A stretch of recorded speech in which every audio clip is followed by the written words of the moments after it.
Cette plante-là, elle résiste à la sécheresse. Celle-là ne résiste pas à la sécheresse.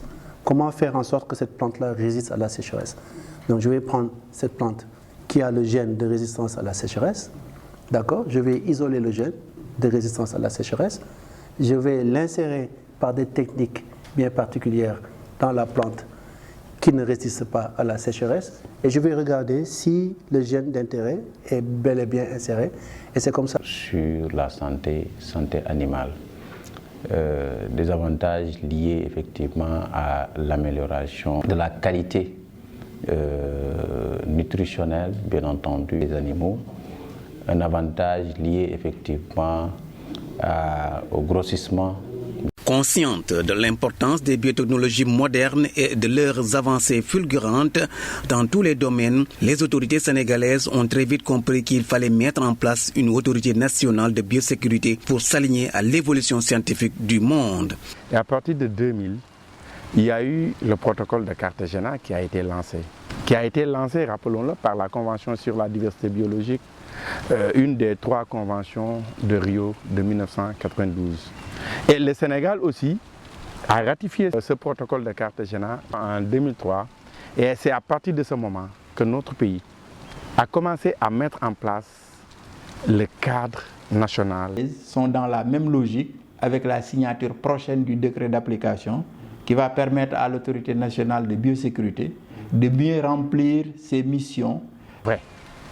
De sensibiliser le public et de donner la bonne information. Je me rappelle en 2022, quand il y a eu la réactualisation de la loi sur la biosécurité, je suivais les débats à la télé, mais j'étais parfois choqué, ahuri, quand j'entends quelqu'un parler de cellules, parler d'OGM, parler de biotechnologie, parler de culture in vitro, alors qu'il passait totalement à côté.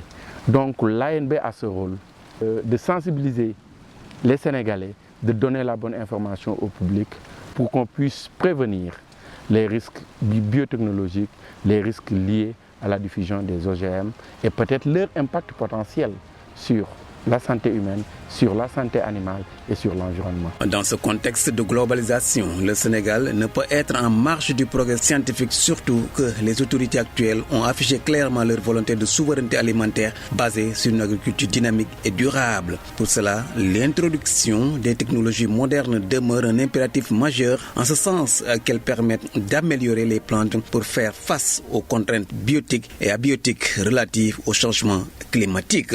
Actuellement, nous sommes dans un monde ouvert et qu'on ne peut pas ignorer l'apport des biotechnologies modernes dans le développement de l'agriculture, dans l'atteinte de la souveraineté alimentaire. Nous sommes obligés de s'aligner. Et pour atteindre donc la souveraineté alimentaire, le Sénégal doit intégrer forcément la sélection classique. La régulation des télécommunications, l'ANB, c'est l'autorité de régulation de tout ce qui est risque biotechnologique pour la préservation de la biodiversité. L'autorité nationale de biosécurité, un organe au service des populations.